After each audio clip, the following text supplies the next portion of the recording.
Hi everyone, इस video में हम टेस्टिमोनियल और टेस्टिमोनियल क्रोजल के विजिट को समझेंगे और देखेंगे कि कैसे हम टेस्टिमोनियल विजिट को यूज़ करते हुए कुछ क्रिएटिव डिज़ाइन बना सकते हैं। कैसे हम टेस्टिमोनियल विजिट में ये कुछ 3D टाइप बैकग्राउंड ऐड कर सकते हैं और कैसे टेस्टिमोनियल को विदाउट बैकग्राउंड ऐड कर सकते हैं। और उसके बाद हम देखेंगे कि कैसे हम टेस्टिमोनियल क्रोजल को यूज़ कर सकते हैं और उसमें कैसे इमेज को लेफ्ट, राइट और टॉप और बॉटम अलाइनमेंट कर सकते हैं और पैजिनेशन कैसे हम इस नंबर और प्रोग्रेस बार की तरह और एरो की तरह कैसे ऐड कर सकते हैं। तो आ जाते हैं अपने वर्डप्रेस के डैशबोर्ड में और इसमें सबसे पहले टेस्टिमोनियल विजिट को ड्रैग एंड ड्रॉप करते हैं।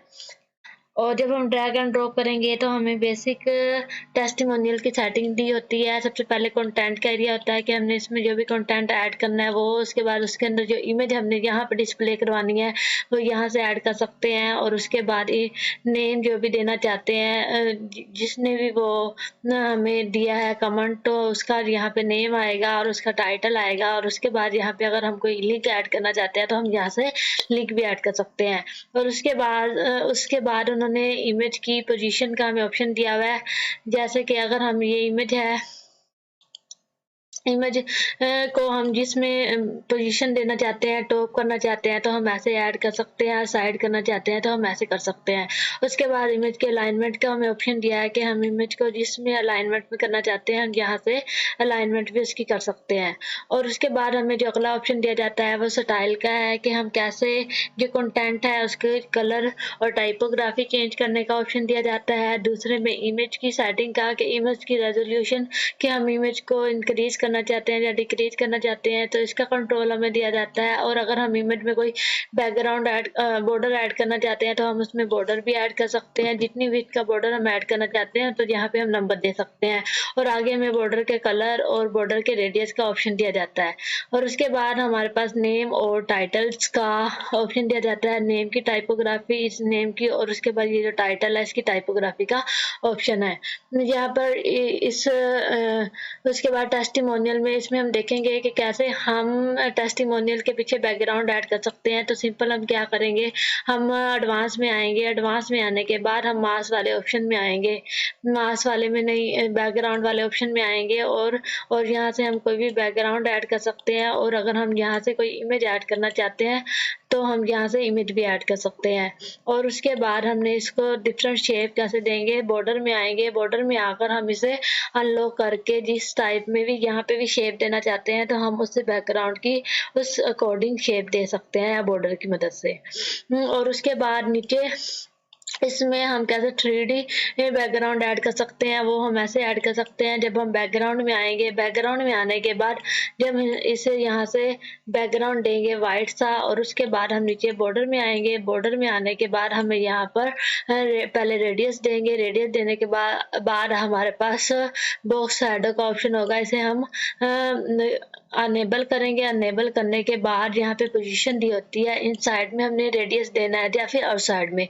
जब हम आउटसाइड में देते हैं तो ये कुछ इस टाइप का बन जाता है और जब हम इन साइड में देते हैं तो ये हमें 3D टाइप का हमारे पास बॉर्डर आ जाता है। और इसी तरह यहाँ पे ये विदाउट बैकग्राउंड के, यहाँ पे कोई बैकग्राउंड नहीं दिया हुआ, कंटेनर की इमेज दी हुई है बैकग्राउंड में और इसके भी इसी तरह ही एडजस्टमेंट हुई है। उसके बाद हम देखते हैं कि इमेज क्रोजल को कैसे हम यूज कर सकते हैं। इमेज क्रोजल जब हम ड्रैग एंड ड्रॉप करेंगे तो हमें यहाँ पे स्लाइड की तरह ये ऑप्शन दी जाएंगे। अगर हम 1 से 3 से ज़्यादा ऐड करना चाहते हैं तो हम ऐड आइटम पे ऐड करके तो हम यहाँ पर कंटेंट और उसकी फ़ोटो यहाँ पर और उसका नेम और टाइटल सेम एक टेस्टिमोनियल की तरह ऐड करेंगे और ये एक स्लाइड की तरह हम 1 से ज़्यादा यहाँ पर ऐड कर सकते हैं टेस्टिमोनियल। उसके बाद हमें स्किन टाइप दी हुई कि कौन से स्किन में हमने रखना है, मतलब कि स्किन ये सिंपल स्किन है। और अगर हम इसको बबल्स में रखना चाहते हैं तो इस स्किन की यहाँ पे आपको ये नज़र आ रहा है ये बबल की सूरत में, तो ये बबल हो जाएगा। नहीं तो डिफ़ॉल्ट रखना चाहते हैं तो ये डिफ़ॉल्ट होगा। और उसके बाद अगला ऑप्शन हमारे पास अलाइनमेंट का होता है कि इमेज को अलाइनमेंट करने का, कि हम इमेज को कहाँ अलाइनमेंट करना चाहते हैं। इन लाइन करना चाहते हैं तो हम ऐसे कर सकते हैं। और अगर हम इमेज के जिस टाइप में भी करना चाहते हैं हम यहाँ से इमेज का एडजस्टमेंट कर सकते हैं। टॉप में करना चाहते हैं या फिर लेफ्ट करना चाहते हैं या फिर राइट करना चाहते हैं। ठीक है, और उसके बाद जो हमें अगला ऑप्शन दिया जाता है उसकी यहाँ से भी अलाइनमेंट का ऑप्शन दिया जाता है कि किस कहाँ पर हम इसको अलाइनमेंट और कैसे अलाइनमेंट करना चाहते हैं, तो हम यहाँ पे अलाइनमेंट कर सकते हैं।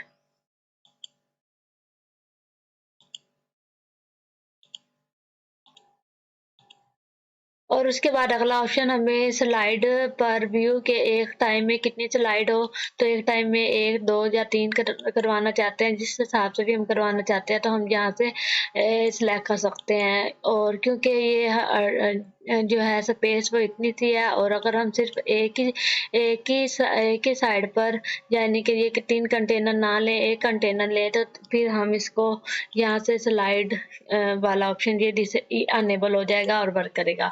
उसके बाद है स्लाइड स्क्रॉल, ये भी स्क्रॉल है कि एक स्लाइड में कितने स्क्रॉल करें, 1 करें, 2 करें, तो ये वाला ऑप्शन है। और उसके बाद उसकी विड्थ का ऑप्शन दिया है कि ये कितनी विड्थ हो।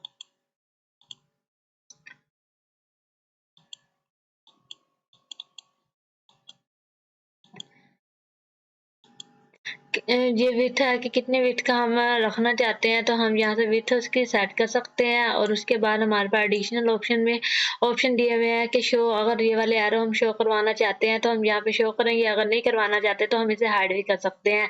और पैजिनेशन यानी कि ये वाले पैजिनेशन के यहाँ पर उन्होंने क्या फ्रैक्शन हम शो करवाना चाहते हैं, यानी 1, 2 के तौर पर अगर प्रोग्रेस बार शो करवाना चाहते हैं तो आपको ये टॉप पर ये प्रोग्रेस बार नजर आ रही है, ऐसे शो होगी। अगर आप डॉट शो करवाना चाहते हैं पैजिनेशन में तो यहाँ पे डॉट शो होंगे, और अगर आप कुछ भी नहीं शो करवाना चाहते तो आप यहाँ से नन कर सकते हैं। उसके बाद अगला ऑप्शन है ड्यूरेशन का, कि कितनी ड्यूरेशन में ये स्लाइड वो करे, मूव करे, तो हम यहाँ पे इसको उस ड्यूरेशन सेट कर सकते हैं। अगर हम जल्दी जल्दी करवाना चाहते हैं तो हम इसको 100 सेट कर देंगे, और अगर हम लेट करवाना चाहते हैं तो हम इसे ज़्यादा नंबर दे सकते हैं। ऑटो प्ले, ये खुद ब खुद प्ले होता रहे तो फिर यहाँ पे यस कर देंगे, अगर ये खुद ब खुद प्ले ना हो तो हम इसे ऑफ कर देंगे, और तो फिर हमें एरो की मदद से इसे मूव करवाना पड़ेगा। उसके बाद फिर ऑटो प्ले की स्पीड है कि कितनी स्पीड से ये ऑटो प्ले हो, तो हम यहाँ से भी इसको जितना चाहे उतना सेट कर सकते हैं। उसके बाद ये लूप है कि ये बार बार चलता रहे, तो ये लूप वाले ऑप्शन को यस कर सकते हैं। पॉज ऑन हावर, जैसे ही माउस लेके जाए तो ये रुक जाए, तो हम इसलिए इन दोनों को ऑन कर सकते हैं। उसके बाद अगला ऑप्शन है इमेज रेजोल्यूशन का, यानी कि इमेज की साइज का है कि कितने साइज की हम इमेज रखना चाहते हैं, तो हम यहाँ से इमेज को रख सकते हैं। और उसके बाद लेजी लोड का ऑप्शन है। और उसके बाद स्टाइल में सारे वही ऑप्शन है कि स्लाइडर की स्पेस कितनी ऑन एक दूसरे के स्लाइडर के दरमियान, तो हम यहाँ से एडजस्ट कर सकते हैं। बॉर्डर का कलर दे सकते हैं, बॉर्डर का विड्थ दे सकते हैं, उसकी रेडियस दे सकते हैं, बॉर्डर का फिर कलर दे सकते हैं, वो बैकग्राउंड का कलर दे सकते हैं, यहाँ बॉर्डर का कलर दे सकते हैं। और अगर हम कोई पैडिंग ऐड कराना चाहते हैं इसके अंदर तो हम यहाँ से पैडिंग भी दे सकते हैं। और उसके बाद कंटेंट की स्टाइल सेटिंग है, उसकी टाइपोग्राफी का ऑप्शन दिया गया है। और इमेज की स्टाइल सेटिंग है, उसकी साइज, उसके अंदर गैप कितना हो, उसके अंदर रेडियस कितना हो, बॉर्डर ऐड करना चाहिए क्या ना, उसका ऑप्शन दिया गया है। और उसके बाद नेविगेशन के ऑप्शन दिए गए हैं। और इसमें ये ऐसे ही वर्क करते हैं। और जो एडवांस ऑप्शन है, एडवांस ऑप्शन में हर एक एलिमेंट की सेम ही सेटिंग होती है, और इसमें एडवांस में कोई डिफरेंट नहीं होता। उम्मीद है कि आपको इस वीडियो की समझ आई होगी। मिलते हैं अगली वीडियो में।